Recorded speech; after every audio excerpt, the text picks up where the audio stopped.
আমার আজকের রেসিপি হলো চিকেন পিৎজা, আর এই পিৎজাটা আমি চুলায় তৈরি করেছি।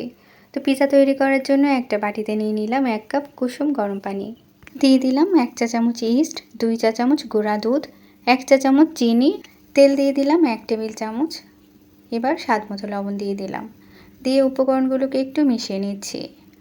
এবার দিয়ে দিলাম 1 কাপ ময়দা। ময়দা দেওয়ার পর এবার আস্তে আস্তে ময়দাটাকে গুলে নেব। খুব বেশি শক্তও করব না, আবার খুব বেশি নরমও যেন না হয়, সেই অনুপাতে একটা সফট ডো তৈরি করে নেব। ডোটা তৈরি করে নিয়েছি। অনেকটা স্টিকি স্টেচার আসার পর আমি এটাকে 1 ঘন্টার জন্য রেস্টে রেখে দিচ্ছি।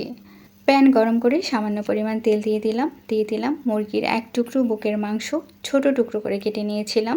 দিয়ে দিলাম 1 চা চামচ সয়া সস, 1/4 চা চামচ গোলমরিচ, সামান্য পরিমাণে দিয়ে দিলাম এলাচ আর দারুচিনি গুঁড়া, আর সেই সাথে 1/4 চা চামচ দিয়ে দিলাম আদা রসুন বাটা। এবার খুব ভালো করে এটাকে মিশিয়ে নিচ্ছি যতক্ষণ না পর্যন্ত চিকেনটা ভাজা ভাজা হয়ে যাচ্ছে বা কুক হয়ে যাচ্ছে।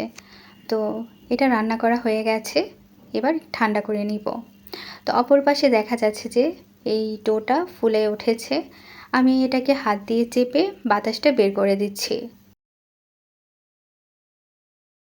যে প্যানে পিৎজাটা তৈরি করব সে প্যানে আগে থেকেই সামান্য তেল ব্রাশ করে নিয়েছিলাম।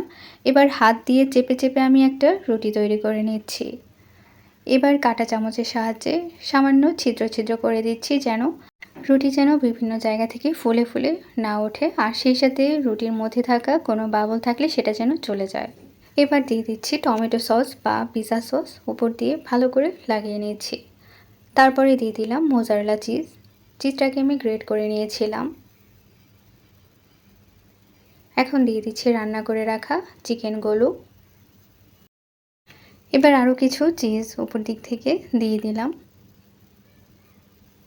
তারপরে দিয়ে দিলাম সবুজ ক্যাপসিকাম।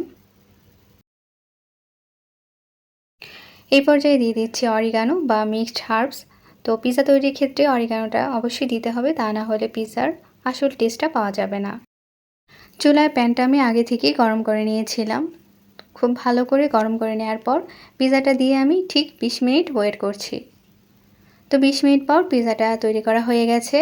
চিজগুলো উপর থেকে খুব সুন্দরভাবে মেল্ট হয়ে গেছে, দেখিয়ে দিচ্ছি।